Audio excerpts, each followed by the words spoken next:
I am Elizabeth. Some called me a princess, others a saint, but I was just a girl who wanted to help others. I was born in the year 1207 in a world of castles and kingdoms, of princes and paupers. But even as a child surrounded by silk and gold, I felt a calling to something more. I would often look out from my tower window watching the people in the town below.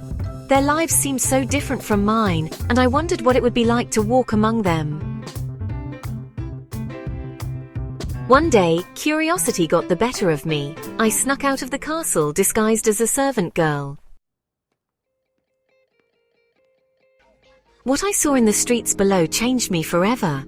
The poverty, the hunger, the suffering. It was a world I had never known existed, hidden just beyond the castle walls. I returned to the castle, but I was no longer the same princess who had left.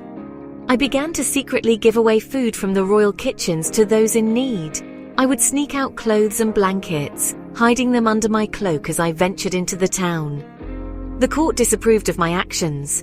A princess shouldn't mingle with commoners, they said. But the more I gave, the more fulfilled I felt. It was as if I had discovered my true purpose.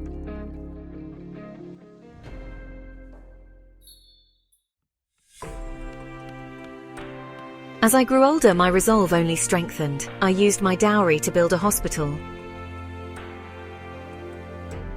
I worked alongside the nurses, tending to the sick and injured with my own hands. Some called it unseemly for a royal to do such work, but to me it felt more right than any royal duty. Then came a time of great sorrow. My beloved husband Louis left for the Crusades. He never returned. I was a widow at 20 with 3 young children to care for.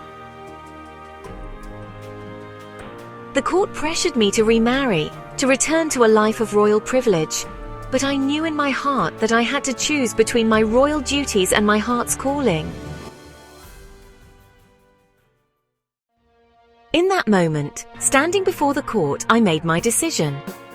I chose to dedicate my life fully to serving the poor and sick. I renounced my royal title and took vows of poverty, chastity, and obedience.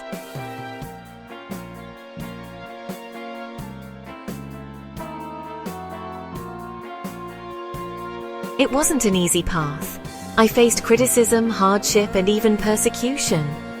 But in the faces of those I helped, in the smiles of children I fed, I found a joy greater than any crown could give. I spent the rest of my days living among those I served, sharing in their struggles and their triumphs. And though my life was short, I died at the age of 24, I lived it fully, true to my heart's calling. In the end, I learned that true nobility comes not from birth but from how we treat others. My story lives on, not in the castle walls, but in the hearts of those who choose compassion over comfort. And perhaps in some small way, it lives on in you too. For in each act of kindness, in each moment of compassion, my spirit lives on. And so I ask you, what will you do with the privilege you have been given? How will you use your life to make the world a little bit brighter? It's about the small kindnesses, the daily choices to put others before ourselves.